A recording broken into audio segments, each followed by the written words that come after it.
ಪ್ರೀತಿ ಮಾಡೋದು ದೊಡ್ಡದಲ್ಲ ಅಥವಾ ಮದುವೆ ಆಗೋದು ದೊಡ್ಡದಲ್ಲ ನನ್ನ ಪ್ರಕಾರ. ಒಂದು ಫ್ರೆಂಡ್‌ಶಿಪ್ ಆಗೋದು ದೊಡ್ಡದಲ್ಲ. ಆ ರಿಲೇಶನ್‌ಶಿಪ್‌ನ ಉಳಿಸ್ಕೊಳ್ಳೋದು ಆ್ಯಕ್ಚುಲಿ ತುಂಬ ದೊಡ್ಡದಿದೆ ಆ್ಯಕ್ಚುಲಿ. ಆ ಸಂಬಂಧನ ಉಳಿಸ್ಕೊಂಡಾಗ ನಿಜವಾಗ್ಲೂ ಅದರದೊಂದು ಸಂಬಂಧಕ್ಕೆ ಒಂದು ನಿಜವಾದ ಅರ್ಥ ಅಂತ ಸಿಗುತ್ತೆ. ಈ ಸಂಬಂಧನ ಉಳಿಸ್ಕೊಳ್ಬೇಕು ಅಂದೇಳಿ ಕೆಲವೊಂದಿಷ್ಟು ವಿಚಾರಗಳನ್ನ ಇಬ್ರೂ ಕೂಡ ಫಾಲೋ ಮಾಡಬೇಕು. ಇಬ್ರೂ ಕೂಡ ತಿಳ್ಕೋಬೇಕಾಗತ್ತೆ. ಓಕೆ. ಯಾರೆಲ್ಲ ಲವಲ್ಲಿದ್ದೀರಿ, ಫ್ರೆಂಡ್‌ಶಿಪ್ಪಲ್ಲಿದ್ದೀರಿ ಅಥವಾ ಹಸ್ಬೆಂಡ್ ಆ್ಯಂಡ್ ವೈಫ್ ಇದ್ದೀರಿ, ವಿಡಿಯೋ ನೋಡಿ. ಆ್ಯಂಡ್ ನೋಡಿದ ಮೇಲೆ ನಿಮ್ಮ ವೈಫಿಗೆ, ನಿಮ್ಮ ಹಸ್ಬೆಂಡಿಗೆ, ನಿಮ್ಮ ಫ್ರೆಂಡಿಗೆ, ನಿಮ್ಮ ಲವರ್‌ಗೆ ವಿಡಿಯೋನ ಟ್ಯಾಗ್ ಮಾಡಿ, ಶೇರ್ ಮಾಡಿ. ಬಿಕಾಸ್ ಯೂಸ್‌ಫುಲ್ ಇದೆ ಇಬ್ರಿಗೂನು ಕೂಡ. ಬಿಕಾಸ್ ಇಬ್ರು ತಿಳ್ಕೊಂಡಾಗಲೇ ರಿಲೇಶನ್‌ಶಿಪ್ ಉಳಿಯೋಕ್ಕೆ ಸಾಧ್ಯ. ಅದಕ್ಕಿಂತ ಮುಂಚೆ ಸಬ್ಸ್ಕ್ರೈಬ್ ಮಾಡಿ, ಸಪೋರ್ಟ್ ಮಾಡಿ. ಆ್ಯಂಡ್ ಕೌನ್ಸೆಲಿಂಗ್ ಬೇಕು ಅಂತ ಹೇಳಿದ್ರೆ ಸ್ಕ್ರೀನ್ ಮೇಲೆ ನಂಬರ್ ಹಾಕಿರ್ತೀನಿ, ಕಾಂಟ್ಯಾಕ್ಟ್ ಮಾಡಿ. ಬಟ್ ಚಾರ್ಜಸ್ ಇರುತ್ತೆ. ಆ್ಯಂಡ್ ಹಾಗೇನೇ ವಾಟ್ಸಪ್ ಚಾನಲ್ ಇದೆ. ಸೊ ಜಾಯಿನ್ ಮಾಡ್ಕೊಳ್ಳಿ. ನಿಮಗೆ ತುಂಬ ಅಪ್ಡೇಟ್‌ಗಳು ಸಿಗ್ತಾ ಹೋಗುತ್ತೆ. ಫಸ್ಟ್ ಪಾಯಿಂಟ್ ಏನಂತ ಹೇಳಿದ್ರೆ ನೋಡಿ, ನಿಮ್ಮ ರಿಲೇಶನ್‌ಶಿಪ್ ಉಳಿಬೇಕು ಅಂದರೆ ಮೊದಲನೇ ಕೆಲಸ ನೀವು ಮಾಡಬೇಕಾಗಿರೋದು ಗೌರವ ಕೊಡೋದನ್ನು ಕಲೀರಿ. ನಿಮ್ಮ ಯಜಮಾನರಿಗೆ, ನಿಮ್ಮ ಹೆಂಡತಿಗೆ, ನಿಮ್ಮ ಫ್ರೆಂಡಿಗೆ, ನಿಮ್ಮ ಲವ್ವರ್‌ಗೆ ಗೌರವ ಕೊಟ್ಟು ಮಾತಾಡೋದನ್ನು ಕಲೀರಿ. ಗೌರವ ಕೊಟ್ಟಾಗ ಇದೆಯಲ್ಲ, ಅವರಲ್ಲಿ ನಿಜವಾಗ್ಲೂ ನಿಮ್ಮ ಬಗ್ಗೆ ತುಂಬ ಒಂದು ಹೆಮ್ಮೆ ಅನಿಸುತ್ತೆ. ನಿಮ್ಮ ಬಗ್ಗೆ ತುಂಬ ಅಪಾರವಾಗಿರ್ತಕ್ಕಂಥ ಪ್ರೀತಿ ಮತ್ತೆ ಜಾಸ್ತಿ ಆಗ್ತಾ ಹೋಗುತ್ತೆ. ಕಾಳಜಿ ಜಾಸ್ತಿ ಆಗ್ತಾ ಹೋಗುತ್ತೆ. ನಿಮ್ಮನ್ನ ನಂಬಬೇಕು ಅಂತಾರೆ. ನಿಮ್ಮನ್ನೇ ಪ್ರಪಂಚ ಅಂದ್ಕೊಳ್ತಾರೆ. ಯಾವಾಗ? ನೀವು ಗೌರವವನ್ನು ಕೊಟ್ಟಾಗ. ಗೌರವ ಫಸ್ಟ್ ಕೊಡೋದನ್ನು ಕಲೀರಿ. ಅಲ್ಲಿಂದಾನೇ ಸ್ಟಾರ್ಟ್ ಆಗಲಿ ಬೇಡ. ನೀವು ಕೊಡೋಕ್ಕೆ ಶುರು ಮಾಡಿ. ಅವ್ರು ಸ್ಟಾರ್ಟ್ ಮಾಡಲಿ ಬಿಡಲಿ. ನಿಮ್ಮನ್ನು ನೋಡಿಯಾರು ಅಟ್ಲೀಸ್ಟ್ ಕಲೀಲಿ. ಬಟ್ ಯಾಕೆ ಇದನ್ನ ಹೇಳ್ತೀನಿ ಅಂದರೆ, ಗೌರವ ಕೊಟ್ಟಾಗ ನಿಜವಾಗ್ಲೂ ಹೇಳ್ತೀನಿ, ಮನಸ್ಸಲ್ಲಿ ಒಂದು ಒಳ್ಳೆ ಭಾವನೆ ಮೂಡೋಕ್ಕೆ ಶುರು ಆಗುತ್ತೆ.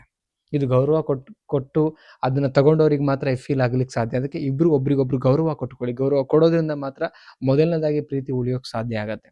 ಓಕೆ. ಎರಡನೇ ವಿಚಾರ ತಿಳ್ಕೊಬೇಕಾಗಿರೋದು ಏನಂತ ಹೇಳಿದ್ರೆ, ಮುಕ್ತವಾಗಿ ಮಾತಾಡಿ. ಎಷ್ಟೋ ಜನ ಮಾತಾಡಲ್ಲ. ಸಣ್ಣ ಪುಟ್ಟ ವಿಚಾರಗಳನ್ನು ಮುನಿಸ್ಕೊಂಡಿರ್ತಾರೆ. ಆ ವಿಚಾರಗಳನ್ನ ಎಕ್ಸ್‌ಪ್ರೆಸ್ ಮಾಡಲ್ಲ. ನಿಮ್ಮ ಗಂಡ, ನಿಮ್ಮ ಹೆಂಡತಿ ಅಥವಾ ನಿಮ್ಮ ಫ್ರೆಂಡು, ನಿಮ್ಮ ಲವ್ವರ್ ತಪ್ಪು ಮಾಡಿರ್ತಾರೆ ಅಥವಾ ಗೊತ್ತಿಲ್ಲಂಗೆ ಮಿಸ್ಟೇಕ್ ಆದಾಗ ಇಬ್ಬರು ಕೂತ್ಕೊಳ್ಳಿ. ಒಂದು ರೌಂಡು ವಾಕ್ ಮಾಡ್ಕೊಂಬನ್ನಿ ಅಥವಾ ಎಲ್ಲೋ ಪಾನಿಪುರಿನೋ, ಗೋಬಿನೋ ಅಥವಾ ನಿಮಗೇನು ಇಷ್ಟ ಇರುತ್ತೆ ಸ್ನ್ಯಾಕ್ಸ್ ತಿಂದ್ಕೊಂಡು ಅಲ್ಲೇ ಕೂತ್ಕೊಂಡು ಮಾತಾಡಿ. ನಿಮ್ಮ ಫ್ಯೂಚರ್ ಬಗ್ಗೆ ಮಾತಾಡಿ. ಆಗಿರ್ತಕ್ಕಂಥ ತಪ್ಪುಗಳನ್ನು ಅಲ್ಲಲ್ಲೇ ಹೇಳಿ. ಹಿಂಗೆ ಮಾಡೋದು ಬೇಡ ನಾವು. ಹಿಂಗೆ ಮಾಡೋದ್ರಿಂದ ನನಗೂ ಹರ್ಟ್ ಆಗುತ್ತೆ. ಆಮೇಲೆ ಕಿತ್ತಾಡ್ಕೊಳ್ತೀವಿ. ಸೊ ಇದು ಸರಿ ಆಗಲ್ಲ ಸಂಬಂಧಗಳು. ಇದನ್ನು ಮ್ಯೂಚುವಲ್ ಆಗಿ ಕೂತು ಮಾತಾಡೋದು ಅಂತ ಹೇಳ್ತೀವಿ. ಇದು ನಡಿಬೇಕು ಆ್ಯಕ್ಚುಲಿ. ನಿಮ್ಗಳ ಮಧ್ಯೆ ಇದು ಹೆಲ್ದಿ ಅಂಡರ್‌ಸ್ಟ್ಯಾಂಡಿಂಗ್ ಡಿಸ್ಕಷನ್ ಆಗಿಲ್ಲ ಅಂದರೆ ಇನ್ನು ಸಂಬಂಧ ಉಳಿಯೋದು ಹೆಂಗೆ? ಅಲ್ವಾ? ಸೊ ಈ ಡಿಸ್ಕಷನ್ ಇಬ್ಬರ ಮಧ್ಯೆ ನಡೀತಾ ಹೋಗಬೇಕು ಮುಕ್ತವಾಗಿ. ಸೊ ನೆಕ್ಸ್ಟ್ ಬಂದು ಏನಂತ ಹೇಳಿದ್ರೆ, ಭಾವನೆಗಳನ್ನು ಅರ್ಥ ಮಾಡ್ಕೊಳ್ಳಿ. ನಿಮ್ಮವರು ಅಂತ ಬಂದಾಗ ಅವರನ್ನ ನೀವು ಕಂಪ್ಲೀಟ್ಲಿ ಅರ್ಥ ಮಾಡ್ಕೋಬೇಕು. ಅವ್ರ ನೇಚರ್ ಏನು? ಅವರ ಪ್ಲಸ್ ಏನು? ಅವರ ಮೈನಸ್ ಏನು? ಯಾವುದ್ರಲ್ಲಿ ಖುಷಿ ಇರ್ತಾರೆ? ಯಾವುದ್ರಲ್ಲಿ ಖುಷಿ ಇಲ್ಲ? ಅವ್ರಿಗೇನು ಇಷ್ಟ? ಏನಿಷ್ಟ? ಇವೆಲ್ಲ ಅರ್ಥ ಮಾಡ್ಕೊಳ್ಬೇಕು. ಅವ್ರು ನೋವಲ್ಲಿದ್ದಾಗ ಅವ್ರ ಭಾವನೆಗಳನ್ನ ಅರ್ಥ ಮಾಡಿಕೊಂಡು ಅವರಿಗೆ ಸಾಥ್ ಕೊಡುವಂಥದ್ದು, ಖುಷಿಯಲ್ಲಿದ್ದಾಗ ಅವರಿಗೆ ಅವರ ಭಾವನೆಗಳೊಟ್ಟಿಗೆ ನೀವು ಮಿಂಗಲ್ ಆಗುವಂಥದ್ದು, ಕಷ್ಟಕ್ಕೆ ಸ್ಪಂದನೆ ಮಾಡೋದು, ಇದೆಲ್ಲನೂ ಕೂಡ ಒಬ್ರಿಗೊಬ್ರು ತಿಳಿತಾ ಮಾಡ್ಕೊಳ್ತಾ ಬಂದಾಗ ಆ ರಿಲೇಶನ್‌ಶಿಪ್ ಉಳಿತಾ ಬರುತ್ತೆ. ಇದೇ ಆ್ಯಕ್ಚುಲಿ ಗುಟ್ಟು ಇರುವಂಥದ್ದು. ಓಕೆ. ಸೊ ನೆಕ್ಸ್ಟ್ ಬಂದು ಏನಂತ ಹೇಳಿದ್ರೆ, ಸಮಯ ಕೊಡಿ. It's very important. ಇವೆಲ್ಲ ಆಗಬೇಕಂದ್ರೆ ಫಸ್ಟ್ ಸಮಯ ಕೊಡಿ.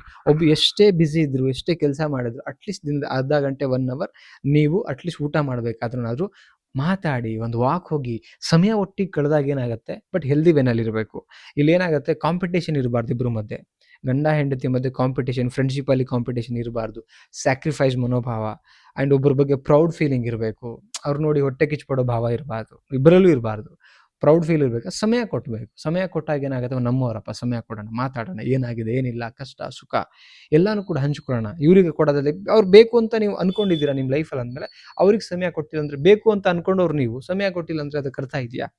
ಸಮಯ ಕೊಡಿ ಒಬ್ರಿಗೊಬ್ರು. ಆವಾಗ ಅದಕ್ಕೊಂದು ಅರ್ಥ ಆಗುತ್ತೆ, ರಿಲೇಶನ್‌ಶಿಪ್ ಉಳಿಯುತ್ತೆ. ಇವತ್ತು ಮೋಸ್ಟ್ ಆಫ್ ದ ರಿಲೇಶನ್‌ಶಿಪ್ ಹಾಳಾಗ್ತಿರೋದೇ ಸಮಯ ಕೊಡ್ತಿಲ್ಲ ಅಂತ. ಓಕೆ. ಇದು ನೆಕ್ಸ್ಟ್ ಬಂದು ಏನಂತ ಹೇಳಿದ್ರೆ, ಹಳೆಯ ತಪ್ಪುಗಳನ್ನ ಮತ್ತೆ ಮತ್ತೆ ನೆನಪಿಗೆ ತರಬೇಡಿ. ಈಗ ನಿಮ್ಮ ಪಾರ್ಟ್ನರ್ ಏನೋ ತಪ್ಪು ಮಾಡಿರ್ತಾರೆ ಅನ್ಕೊಳ್ಳೋಣ. ಅದನ್ನ ಮತ್ತೆ ಮತ್ತೆ ಕೆದಕಿ ಹೇಳಿ ಮತ್ತೆ ನೋವು ಮಾಡೋದು ಬೇಡ. ಮುಗಿದೋಗಿದೆಯಾ, ನೆಕ್ಸ್ಟ್ ಏನಾಗಬೇಕು ಅದನ್ನು ಮಾತಾಡಿಕೊಂಡು ಆ ಹಳೆ ತಪ್ಪನ್ನು ನೀವು ಯಾವುದೇ ಕಾರಣಕ್ಕೂ ಅವರು ಎತ್ತಬಾರ್ದು, ನೀವು ಎತ್ತಬಾರ್ದು, ಅಲ್ಲೇ ತೆಗೆದು ಡಿಲೀಟ್ ಮಾಡಿ ಬಿಸಾಕಿ ಮತ್ತೆ ಹೊಸ ದಿನಗಳತ್ತ ಹೆಜ್ಜೆ ಆಗ್ತಾ ಸಾಗಿದ್ರೆ ನಿಮ್ಮ ರಿಲೇಶನ್‌ಶಿಪ್ಪು ಡೆಫಿನೆಟ್ಲಿ ಉಳಿಯುತ್ತೆ. ಸ್ನೇಹಿತರೆ, ರಿಲೇಶನ್‌ಶಿಪ್ ಉಳಿಬೇಕು ಅಂದರೆ 5 ಕೆಲಸ ಮಾಡಿ. ಡೆಫಿನೆಟ್ಲಿ ತುಂಬ ಹೆಲ್ಪ್ ಆಗುತ್ತೆ, ಒಳ್ಳೆಯದಾಗುತ್ತೆ. ಏನಿತ್ತು ಏನನ್ನಿಸ್ತು ಕಮೆಂಟ್ ಮಾಡಿ ತಿಳಿಸಿ. ಮತ್ತೊಂದು ಟಾಪಿಕಲ್ಲಿ ಸಿಗ್ತೀನಿ. Thank you so much. Bye.